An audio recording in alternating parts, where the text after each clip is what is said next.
Welcome to Maths with Bob. Today we're looking at solving simultaneous equations. Now there are normally three techniques: graphing, substitution and elimination.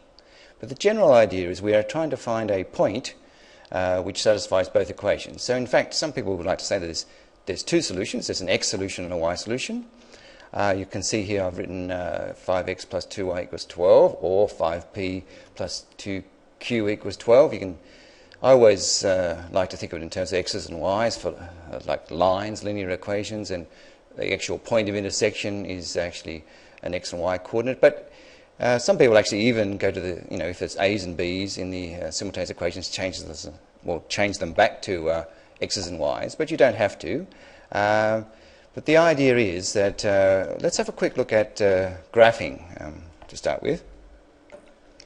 Now here you can see I've actually graphed the lines, and you can see here the point A is the actual point of intersection. It has it'll have an x solution somewhere here, okay, and a y solution, okay, somewhere here, okay.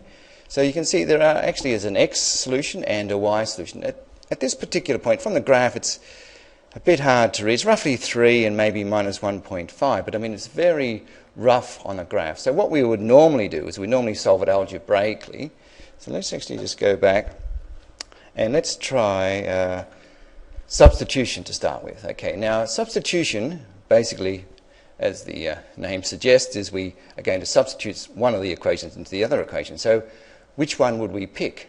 Well, if you have a look, you can see in this one there's a y by itself, and we would normally just rearrange this one and say, okay, let's rearrange that one. Okay, put the y on the other side, put the 7 back, so y is going to equal 2x minus 7.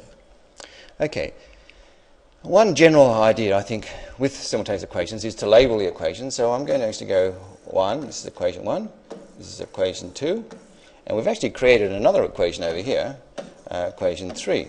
Okay.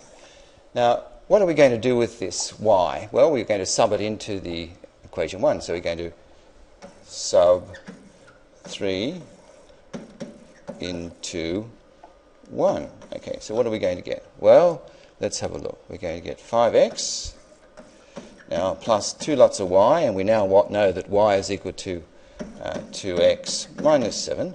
And that should still equal 12. Okay, so what are we going to do now? Well, we need to basically expand. So we get 5x plus 4x minus 14 equals 12. And you can see that now this is just an ordinary equation with one variable. We know that 9x would equal 26. Okay, x would equal 3 9s are 27, so it's not quite 3, so it's 2 and 8 9ths. Okay, so we now have the x solution, okay, so 2 and 8 9ths. So let's actually go back and have a quick look, okay. Okay, so the x value here, okay, this value here, the point of intersection here, is actually about 2 and 8 9ths, okay, which is not that obvious from the graph you can see here, okay. All right. Okay, so what do we do now? Well, we haven't quite got there yet. We need the y coordinate as well. So let's substitute okay, into 3. So let's sub x equals 2 and 8 9ths into 3. Now, okay, so we're going to sub that value into 3. Okay, so let's actually do that. Okay, now, so y would now equal 2 times x, so it's 2 times 2 and 8 9ths, okay, minus 7. Okay, 2 and 8 9ths, okay, so it's going to give us about 5, what's it, 2 2s are 4, and 16 9ths. Okay, so about 2, let's have a look, that should be about 5 and 7 9ths. Okay, 5 and 7 9ths, okay, so the y value equals 5 and 7 9ths minus 7. And you can see here this is just going to be minus 1 and 2 ninths. Okay, so we now have the x and y values. So let's quickly go back and have a quick look. Okay, so the y value over here, okay, is minus 1 and 2 ninths, roughly. Okay. So what we do is we would say, we normally have a concluding statement and say the solution is, so we'd say something like, solution,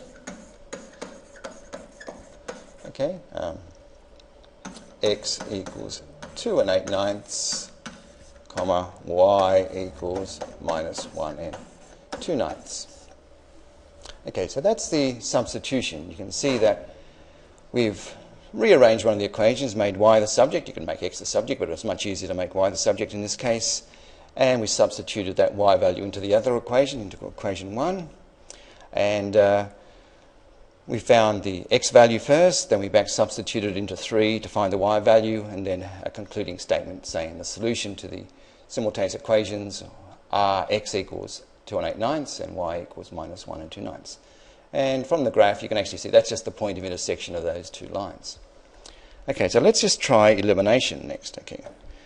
Now elimination, as the word suggests again, that we are now going to try and eliminate one of the variables. So let's first up label the equations 1, 2, and the idea would be to try and eliminate either the x or the y. Now we can see if we actually get if we multiply this equation by say 2, we'd have what, 2x times 2, which would be let's actually just write that as 4x. Okay, 4x minus 2y equals, now 2 sevens are 14. And the other equation would be the same, and it would be like 5x plus 2y equals 12. Now, the idea would be to eliminate the y's. In this case, we've just worked out if we make double the y, we could actually add these equations and just eliminate the y. Now, you may not get an equation as easy as this. You may need to multiply one equation by some number and the other equation by another number to create an equal coefficient so you can eliminate them. Now, we are going to just add these. I mean, you can see here we've got a plus and a minus. So if we added the 2y to the minus 2y, we would eliminate the y. Okay, so if they were both positive, for instance, you would need to subtract the equation. So in this case, we're going to add. Okay, add these two equations. And you can see what will happen is that we'll end up getting, as before, we'll actually get 9x is equal to, there's no y's, equal to 26. Okay. And again, we get x is equal to 26 on 9, okay, and therefore, what x is equal to, well, we know 3 nines are 27, so it's 2 and 8 ninths as before. Okay, now let's actually substitute this value into 1. So let's actually, what I'm going to do, we can write that if we want to. Let's sub x equals 2 and 8 ninths into equation 1. Okay, so what will we get? Well, we get 5 times the x value, which is 2 and 8 ninths, plus 2 times the y value, which we're after, equals 12. Okay, so we now need to multiply the 5 by the 2 and 8 ninths, and we'll get 14 and 4 ninths. So we end up getting that 2y is equal to 12 minus 14 and 4 ninths. You can see here, therefore, that's obviously equal to minus 2 and 4 ninths. That's 2y. Okay, therefore, y would equal minus 1 and 2 ninths, as before. So we'll then do the concluding statement again. Okay. So the solutions to the simultaneous equations via the elimination technique are x equals, again, see 2 and 8 ninths, and y equals minus 1 and 2 ninths. Now, you can see from the, if we go back to the graph, you can see here, graphing technique is fine, but it's a pretty rough approximation. I mean, I would say from this graph, if you looked at this graph, you'd say, well, about 3, and these values here are not that obvious, okay? And so the usual technique is usually using elimination or substitution to get the exact values. Okay, so just one more time. There are basically 3 techniques: graphing, substitution, and elimination. The graphing technique can be a bit rough to read off the values, because if it's not a nice, doesn't land on a nice integer value, you're guessing a little bit. Substitution and elimination are the main techniques. Okay, thank you for watching. Bye for now.